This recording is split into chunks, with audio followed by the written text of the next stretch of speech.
सत्य कथा, पुरुषार्थ कथा, सुनो सुनो सिद्धार्थ कथा।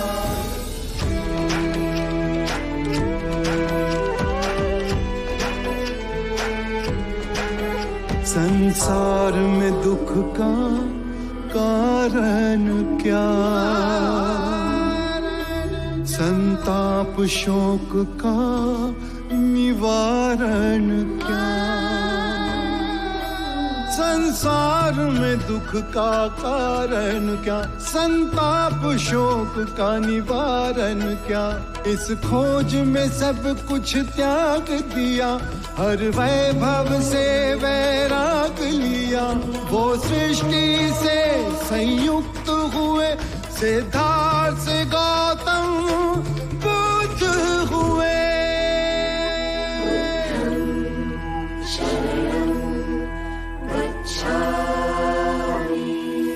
गुरुदेव, विवाद का आरंभ शिलाचार्य ने किया। उन्होंने सारे भिक्षुओं के सामने मेरा अपमान किया। मैंने इनका अपमान नहीं किया, केवल इन्हें संघ के नियम स्मरण कराए। परंतु इस तरह सबके सामने सूत्राचार्य को टोकना। तो क्या करता, आप तो वही गलती दोहरा रहे थे। सूत्राचार्य, यदि आपसे कोई भूल हुई है तो आप क्षमा मांग लीजिए। गुरुदेव, मैंने जानबूझ के कोई भूल नहीं की। ये सारे साक्षी, आप इनसे पूछ सकते हैं कि इन्होंने किस उद्दंडता से मेरे से बात की। गुरुदेव, जब से ये सूत्राचार्य बने हैं, इनमें अहंकार कूट कूट के भरा है। ये मुझसे ईर्ष्या करते हैं, क्योंकि मेरा स्थान इनसे उच्चतम है। शिलाचार्य का स्थान सूत्राचार्य के बराबर का होता है। आप दोनों हमारे बड़े हैं, फिर भी आपको इतना ध्यान नहीं कि स्वयं बुद्ध आपके सामने खड़े हैं। जिह्वा तेज धार वाले चाकू के समान है, जो बिना लहू बहाए मनुष्य को मार देती है। कृपया कर आप दोनों शांत हो जाएं। आपके इस व्यवहार से संघ की शांति भंग हो रही है। आप सभी पुनः अपनी साधना पर लौट जाएं।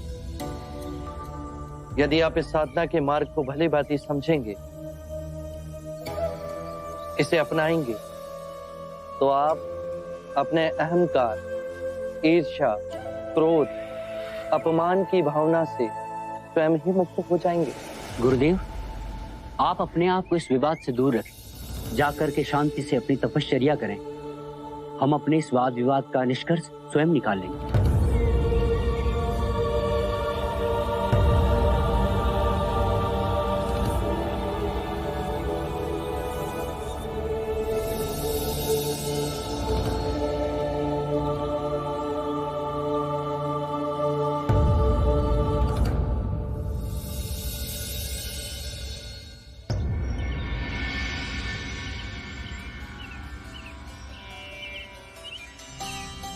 धीरे से गाओ, नहीं तो मेरा वल्लभ नींद से जाग जाएगा।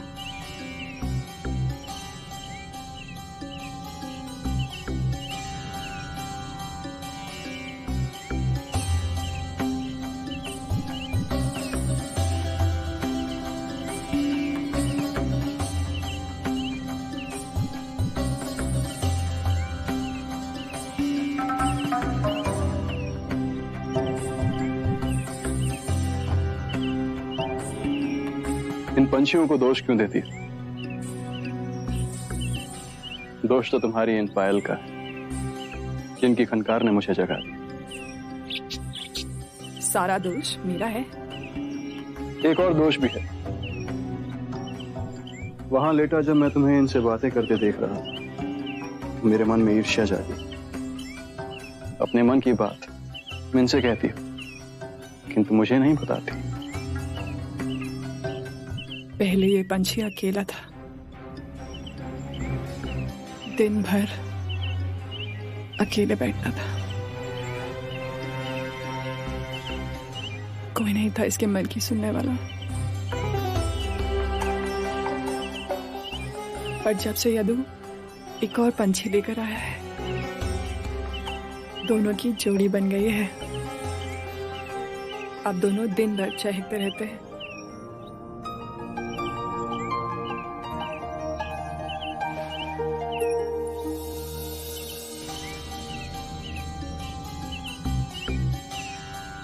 बहुत निर्जन कटे तुम्हारे दिन हम। जब तक तुम न थे जीवन में, जीने को कुछ न था। पर अब मेरी भोर संध्या रात्रि कितने रंगों से भर गई है। मुझे छोड़ के तो ना जाओगे?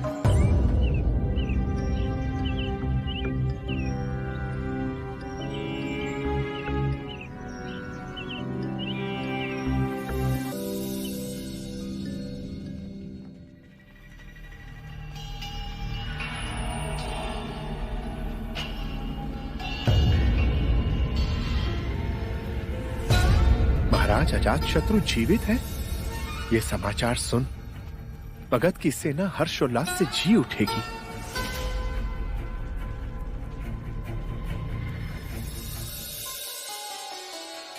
तुम चुप क्यों हो गए? मैं तलवार चलाने वाला सैनिक, मुझे बातें बनाना नहीं आता। जो भी कहता हूं स्पष्ट कहता हूं। क्या कहना है तुम्हें?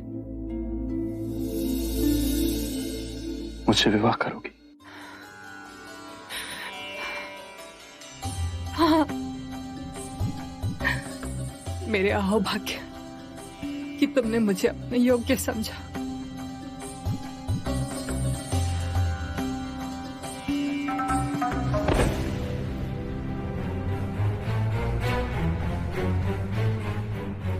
कौन हो तुम और इस तरह अंदर घुसने का हक? मुझसे क्या पूछते हो? इससे पूछो। पहचाना मुझे? तुम भले ही मुझे पहचानने से मना कर दो, लेकिन धरती के जिस कोने में भी तुम रहोगी मैं तुम्हें पहचान लूंगा। शालीनता से बात करें। ओ, वैशाली की नगरवधु आम्रपाली ने अपने नाम के साथ साथ अपना व्यवसाय भी बदल दिया।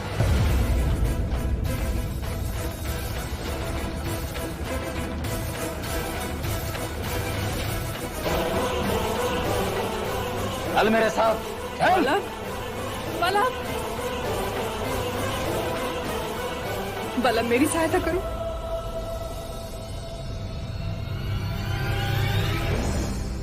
छोड़ो मुझे। बलम, मल्लभ देवी की रक्षा करो। मेरी सहायता करो। कैसे नहीं जाएगी तो चल। देवी आम्रपाली अब नगर वधू की तरह नहीं रहती। उनकी रक्षा करो बल्लभ, वो तुमसे प्रेम करती हैं। बल्लभ, क्या तुम भूल गए जब तुम्हारी मृत्यु निश्चित थी तब देवी ने तुम्हें जीवन दान दिया था? बल्लभ, उनकी रक्षा करो। चल यहाँ से। आम्रपाली को छोड़ दो, अन्यथा यहाँ से आज कोई जीवित नहीं जाएगा। मारो से।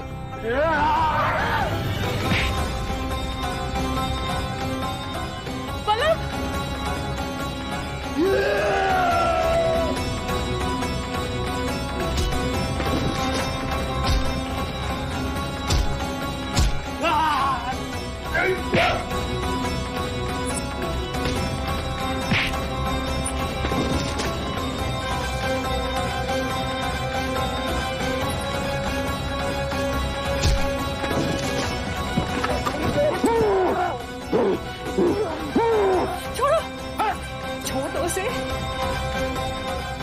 उसकी हत्या का पाप अपने सर पर ले रहे हो?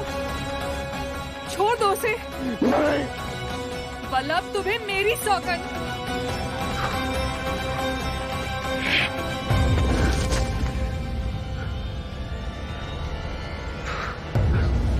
फिर कभी दिखाई भी दिए तो प्राण से हाथ धो बैठोगे।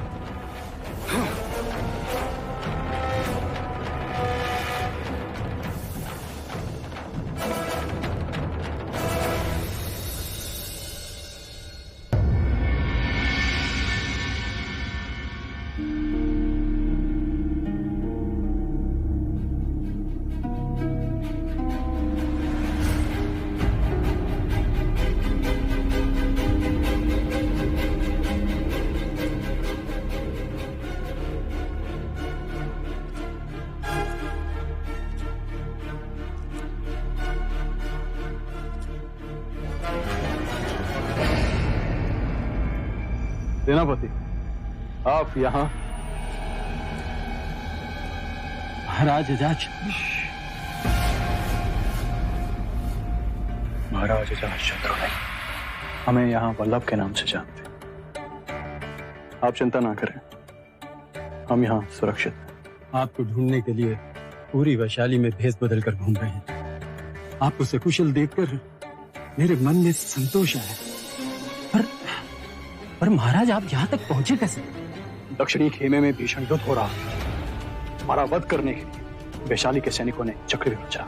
हमने वो चक्रव्यूह तो तोड़ दिया, किंतु हमारे शीश पे गहरी चोट आई। लहू लुहान हम अपनी सेना एकत्रित करने का प्रयत्न कर रहे थे कि तभी ज्ञात हुआ कि वैशाली के सैनिक हमें चारों तरफ ढूंढ रहे हैं। अजात शत्रु यहाँ से जीवित वापस नहीं जाना चाहिए। चप्पा चप्पा ढूंढो, उसका शीश काट के आज हम वैशाली के नगरवासियों को भेंट देंगे। जाओ ढूंढो उसे।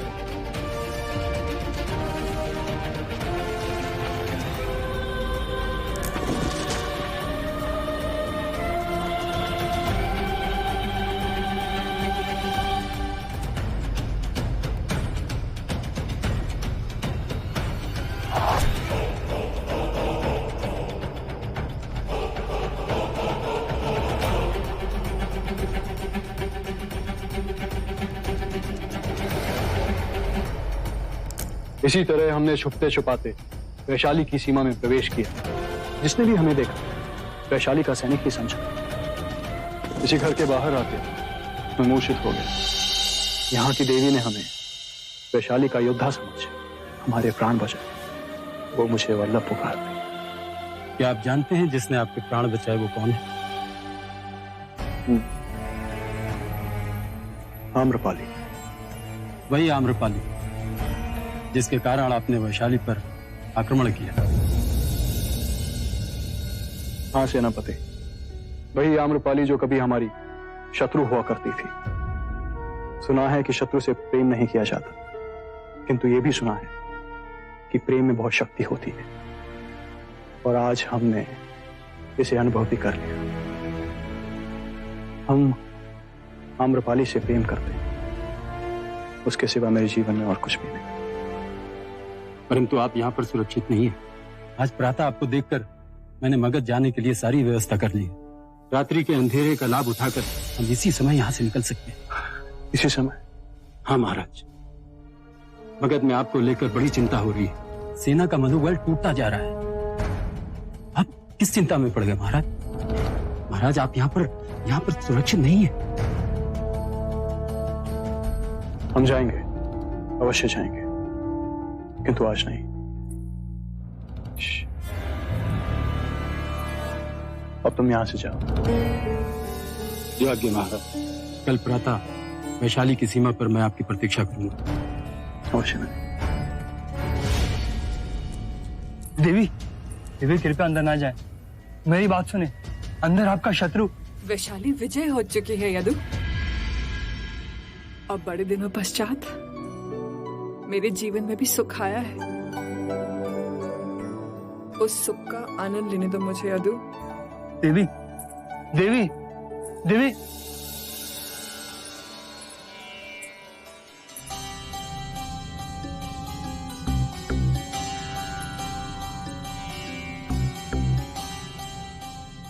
मुझे जाना होगा।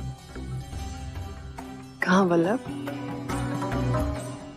मगध की सीमा के पास मेरे खेत में। मुझे वहां जाना होगा, किंतु मैं तुरंत ही लौटूंगा। प्रातः काल चले जाना। आज रात्रि में देरी रुक जाना। ठीक है, किंतु आज रात्रि हमारे बीच कोई बात न उठेगी। कैसी बात?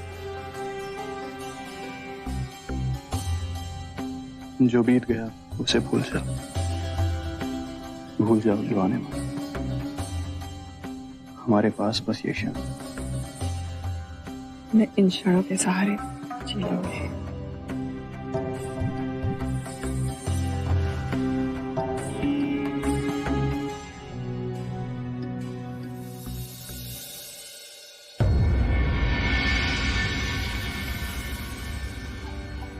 अब मुझे चलना होगा, शीघ्र ही लौटूंगा। फिर तुम्हारे साथ विवाह कर तुम्हें अपने साथ ले जाऊंगा।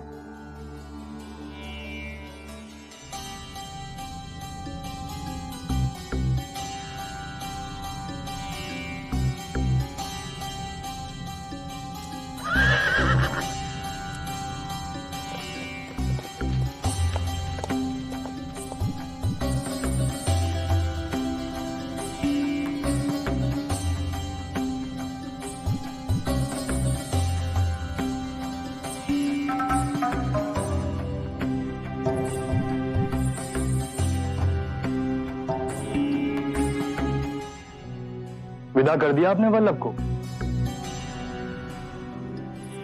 हाँ यदु, वो मुझसे विवाह करने शीघ्र ही लौटेंगे। विवाह? विवाह करेंगे उससे आप? हाँ यदु, हाँ। मैं अपने जीवन में कई पुरुषों के संपर्क में आई।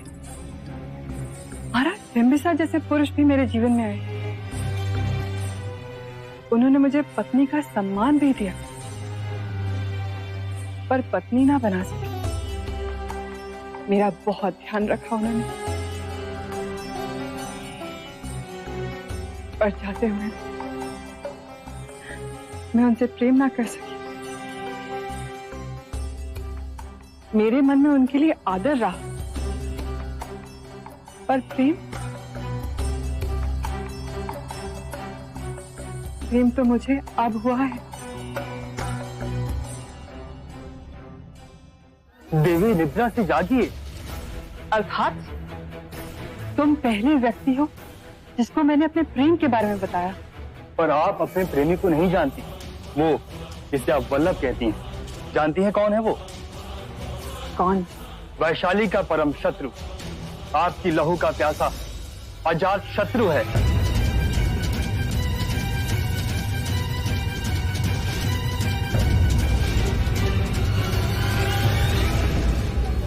देवी, देवी उठी देवी, क्या हुआ देवी?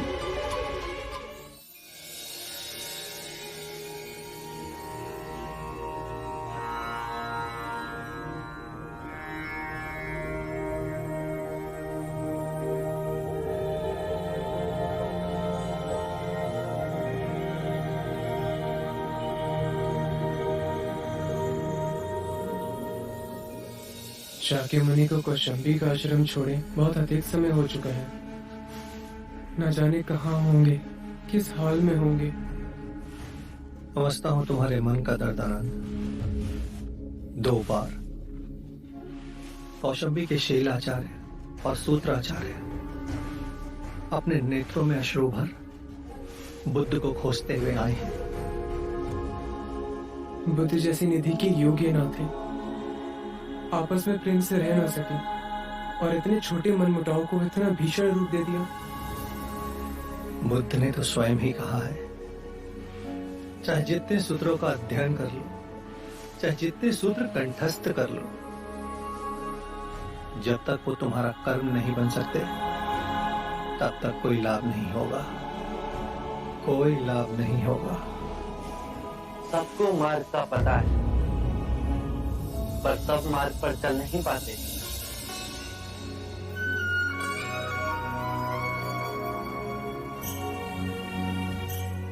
आप कहाँ चले गए थे? हम आपके लिए चिंतित थे।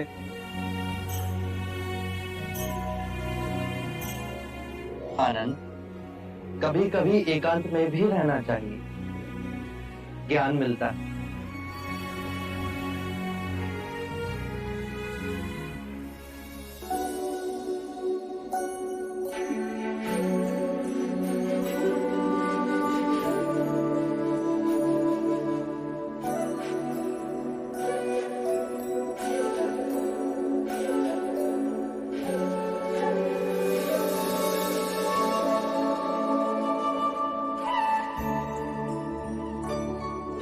साक्यमुनि, जब फूल खिलता है तो उसकी सुगंध दसों दिशाओं में फैल जाती है।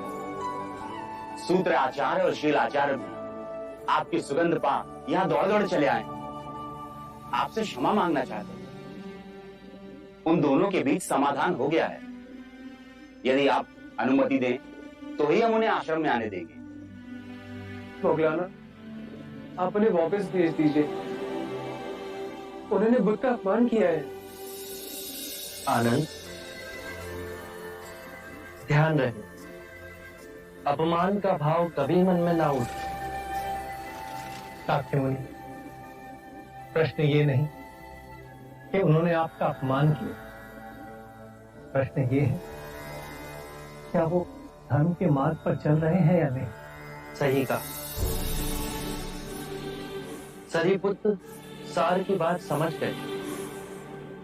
यदि किसी के मन में ग्लानि का भाव उठा तो भूल मानना, भूल सुधारने के लिए उठाया गया पहला पग। वो विनयशील हो, एक भिक्षु के समान सबके समक्ष क्षमा मांगने के लिए तैयार है। साक्य मुनि, केवल एक कृपा करें, इस छोटे से विवाद ने पूरे संघ में बहुत विष फैला दिया है। बस अब ऐसा दोबारा ना हो। उनका स्वागत करो, उनके भोजन और रहने की व्यवस्था करो। एकांतवास में मैं अनिरुद्ध के साथ 1 माह तक रहा। वो और उसके साथी भिक्षु प्रेम और सद्भाव के उदाहरण हैं। आने वाला समय और भी विकट होगा। मैं काल के बहुत आगे उस समय में देख रहा हूं जहां पिता पुत्र में विरोध होगा, भाई भाई का शत्रु होगा, पति और पत्नी के बीच संघर्ष होगा, घर घर में आग लगेगी और उसकी ज्वाला राज्य में फैलती जाएगी। मनुष्य और मनुष्य में जाति पाति धर्म भाषा को लेकर भीषण संग्राम होगा। मूल में विवाद तो यही होगा कि मनुष्य में इतनी जागरूकता है कि वो दूसरे मनुष्य के साथ रह सकता है। कैसे मनुष्य और मनुष्य के अंतर को समाप्त कर वो प्रेम से रह सकता है। और इसका पहला उदाहरण हम यहीं सृजित करेंगे। उस युग में इस पृथ्वी की रक्षा हमारे ये सिद्धांत करेंगे।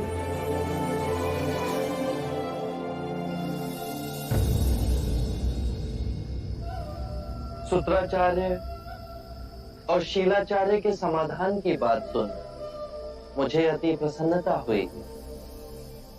सूत्राचार्य ने क्षमा मांग शांति का मार्ग चुना। इससे सबका हित संभव हुआ। अब ऐसा संघ में विवाद ना हो, उसके लिए कुछ नियम बनाए गए हैं। इन नियमों को सप्ताधिकरण संहिता कहेंगे। इन 7 चरणों का ज्ञान आनंद आप सबको देंगे। ये भी ध्यान रहे, संदेह सबसे विकृत रोग है। ये लोगों को बांटता है। ये एक ऐसा विष है जो मैत्री को तोड़ता है। एक ऐसा कांटा है जो सदा चुभता है। और ये भी ना भूलें, हम जो सोचते हैं वही बन जाते हैं।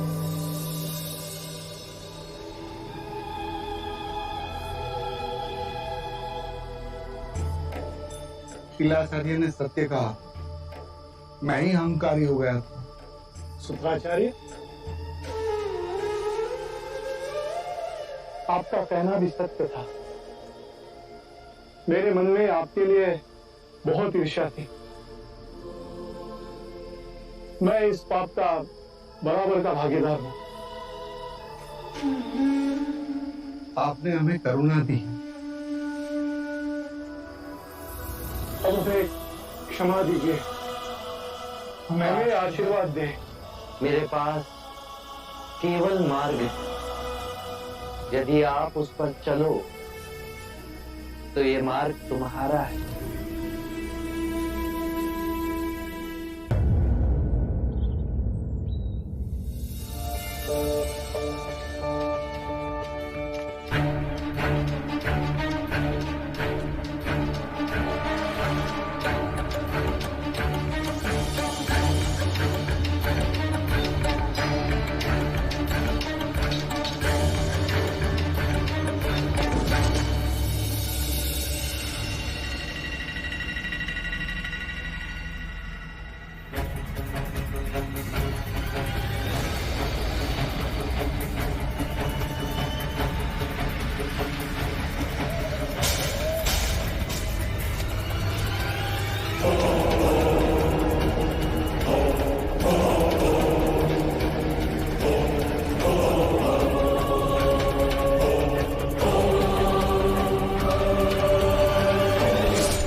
मुझे माफ कर दो, मुझे माफ कर दो।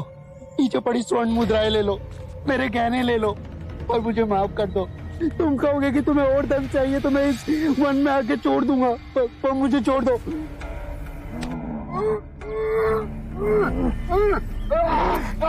मुझ पे रहम करो, मुझ पे रहम करो, रहम करो मुझ पे। नहीं नहीं,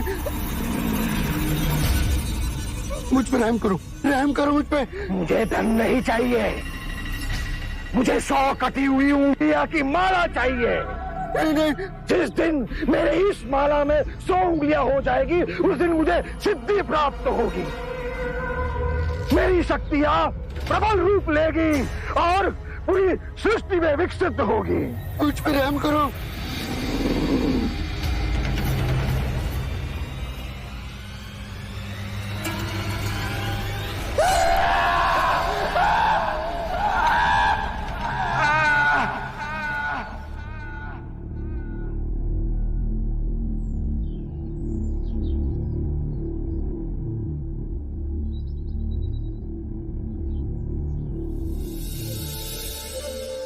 या भगवती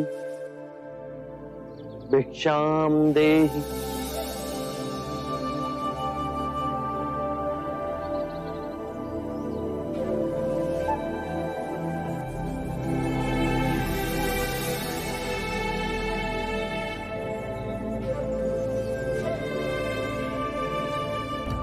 या भगवती भिक्षाम देहि।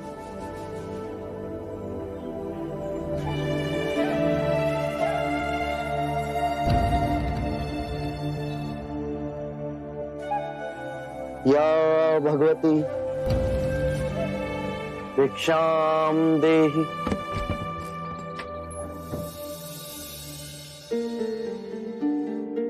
अंदर आइए। शाक्यमुनि, माफ करना, पर आप इस वक्त बाहर नहीं जा सकते। उंगली माल श्रावस्ती की सीमा पर देखा गया है। पूरे गांव के लोग डरकर अपनी खिड़की और किवाड़ बंद करके बैठे हैं। कौन है ये उंगली माल और उससे इतना भय किस कारण से? उंगली माल एक राक्षस है। उसे जो भी मानुष मिलता है, बच्चा, वृद्ध, स्त्री या सन्यासी, वो किसी को भी जीवित नहीं छोड़ता। महाराज प्रसन्नजीत के सिपाही भी उससे डरते हैं, वो भी उसे ना पकड़ पाए। धन के लालच में? नहीं, धन का उसे कोई लालच नहीं है। वो जब भी किसी प्राणी पर वार करता है, उसकी उंगली काटकर अपने गले की माला बनाता है, इसीलिए उसका नाम उंगली माल पड़ गया। और ये भी सुना है कि 100 उंगली की माला बनाकर जब वो अपने गले में बांधेगा, उसकी विनाशक शक्तियां बढ़ जाएंगी। आभार आपका, आपने मुझे उसके बारे में बताया। मुनि जी, आप बाहर न जाएं, वो आप पर भी वार कर सकता है।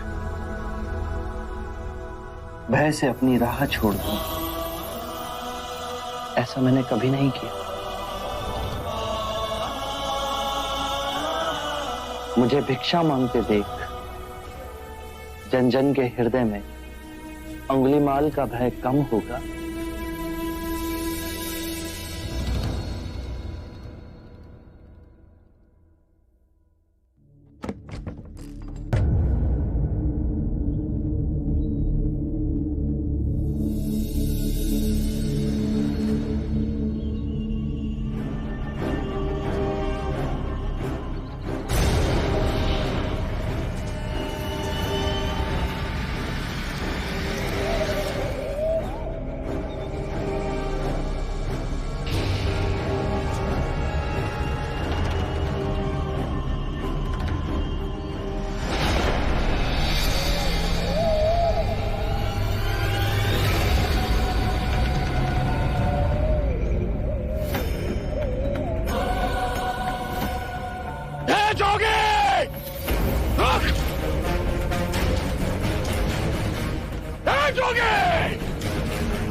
जोगी, मेरे आदेश देने के बाद भी तू रुका क्यों नहीं?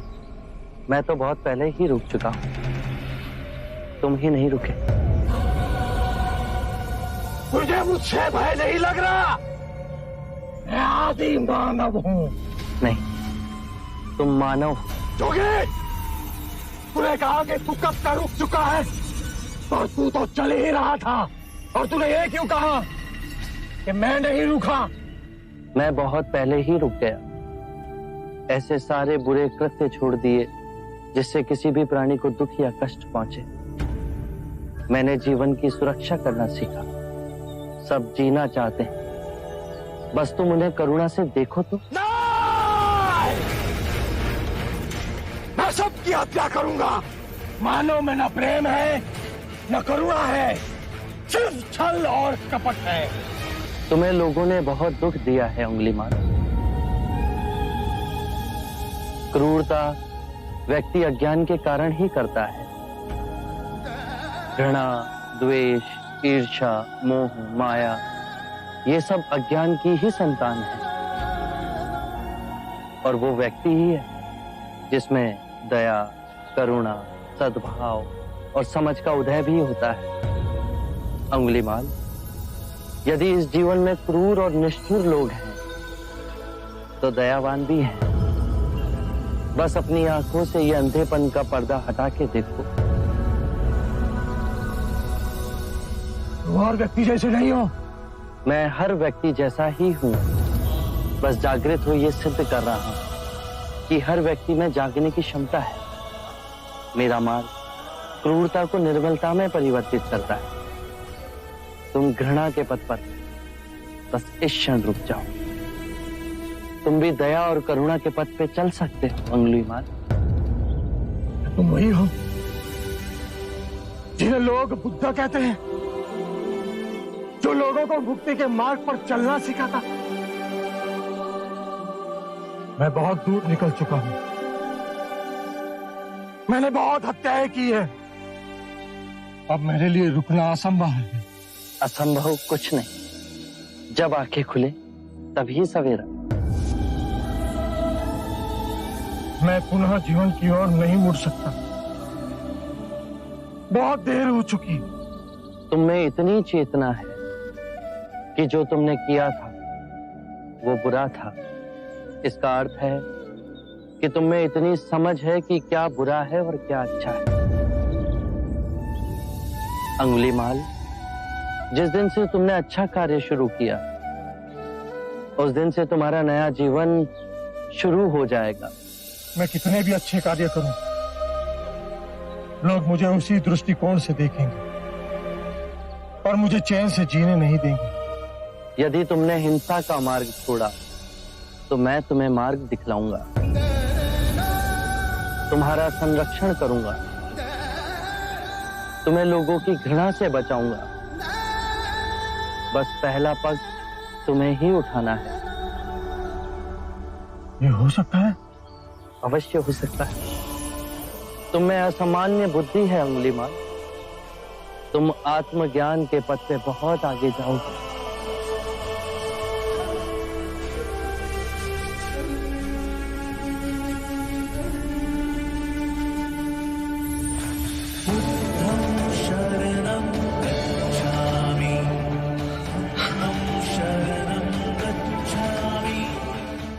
मैं आपको वचन देता हूं, मैं सारे बुराई के रास्ते छोड़ दूंगा। आपके पीछे करुणा के पथ पर चलना सीखूंगा। कृपया कृपया मुझे आपका शिष्य बना दीजिए।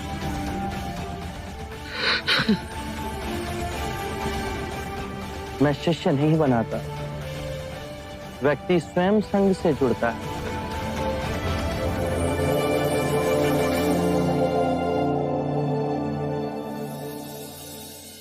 क्या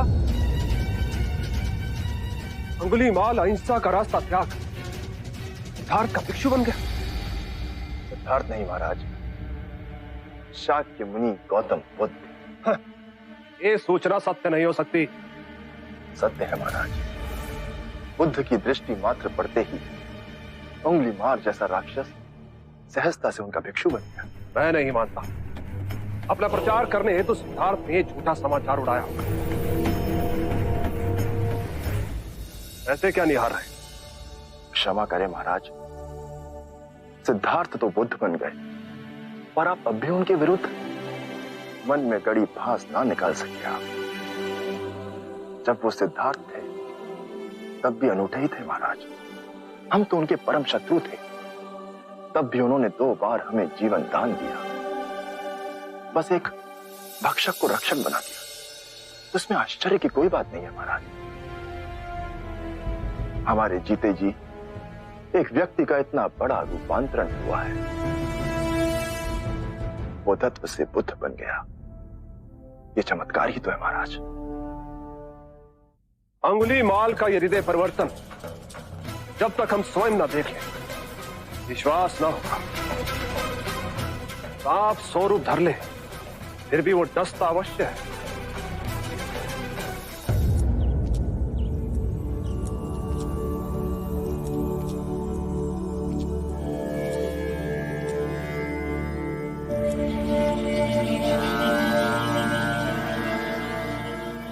बांदुल, इतनी अधिक शांति की अनुभूति मुझे जैतवन में पहले कभी नहीं।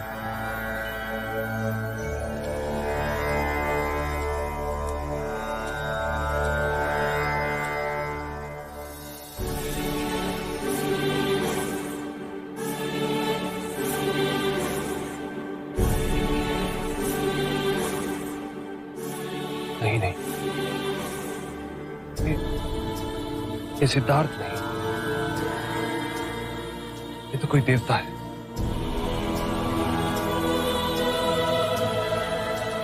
जिस प्रकार एक सर्प अपनी पुरानी केंचुली को छोड़ नई केंचुली धारण करता है, उसी प्रकार मनुष्य को भी अपने पुराने रूप को कई बार छोड़ नया रूप धारण करना पड़ता है।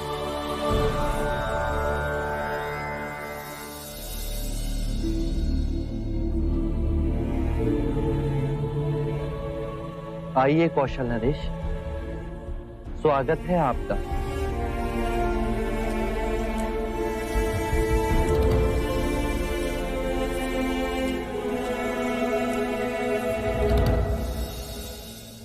हम आपसे एक बात की पुष्टि करने आए। क्या आपने उस नरसंहारी राक्षस अंगुलीमाल को दीक्षा दे अपना भिक्षु बना लिया? हाँ, और अब वो मुक्ति के मार्ग पर चल पड़ा है। आप उचित समय पर आए हैं। और अंगुलीमाल? उसकी चर्चा हम बाद में करेंगे। पहले आप हमारे प्रिय भिक्षु की देशना सुन लीजिए। आओ अहिंसक।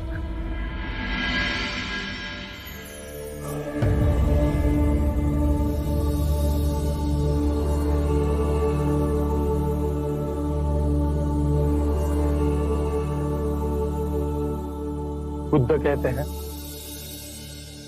जो हम सोचते हैं वही परिणाम बनते हैं। अच्छे विचार अच्छे परिणामों को जन्म देते हैं, बुरे विचार बुरे परिणामों को। यही प्रकृति का नियम है। व्यक्ति का सबसे बड़ा शत्रु उसका अपना मन है, जो जिधर चाहे जो चाहे उस व्यक्ति से अनुचित कार्य करवा सकता है। इतनी गूढ़ बातें कितने साधारण प्रकार से बताई आपके इस भिक्षु ने। कौशल नरेश, ये भिक्षु अहिंसक है। दीक्षा से पूर्व लोग इन्हें ही अंगुलीमाल कहते थे।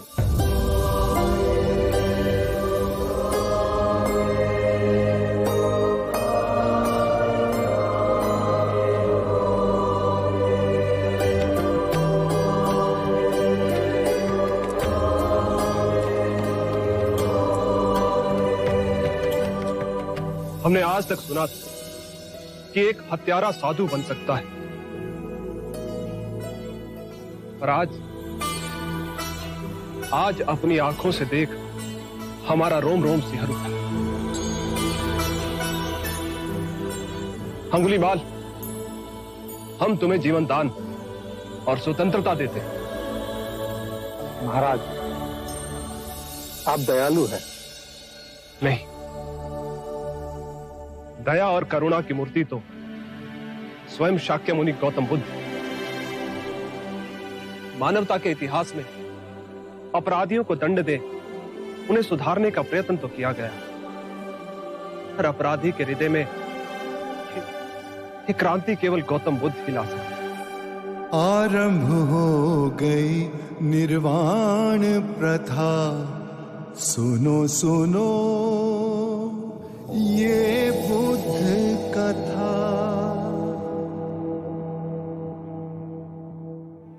व्यक्ति का मन ही उसका सबसे बड़ा शत्रु है, जो उससे अनुचित कार्य करवाता है। हम जो सोचते हैं उसका ही परिणाम बनते हैं। अच्छा विचार अच्छा परिणाम देता है, बुरा विचार बुरा परिणाम। ये प्रकृति का अटल नियम है।